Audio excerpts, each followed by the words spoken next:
तो बच्चों, आप सभी ने यह कविता पढ़ ली। अब हम इसका वर्णन समझेंगे। एक चूहा था, उसका नाम कालू था। वह बहुत ही नटखट था, सारा दिन इधर उधर कूदता था।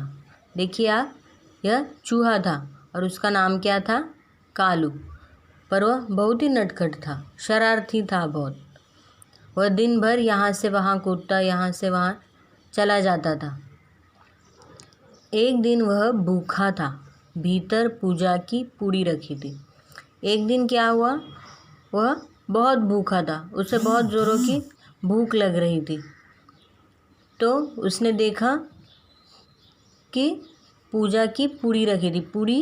पूरी आप खाते हैं ना, तो उसे हिंदी में पूड़ी कहते हैं। तो पूजा की पूड़ी रखी थी, तो वह देखता है कि वहाँ पर पूरियाँ रखी है, तो वह उस पर उधर खरबूजा भी रखा था, तरबूज भी रखा था। और वहाँ पर रसोई में और क्या क्या था? पूरियाँ रखी थी, खरबूजा था, तरबूज भी था। तो उसने देखा, उसे भूख लगी थी।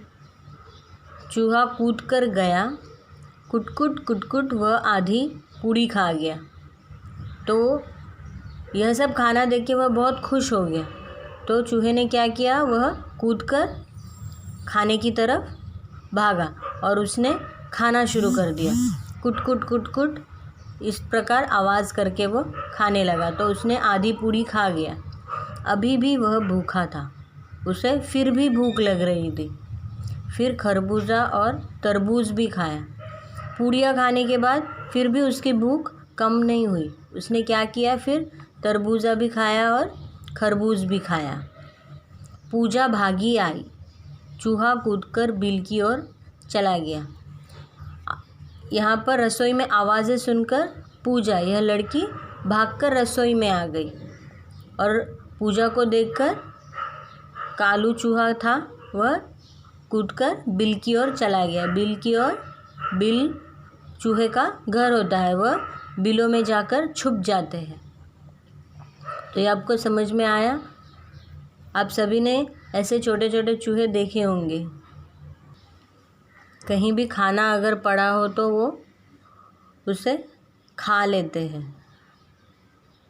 तो इस कविता में हमने कालू चूहे के बारे में पढ़ा है। इसके प्रश्न उत्तर हम नोटबुक में लिखेंगे। मैं आपको इसका पिक भेज देती हूँ।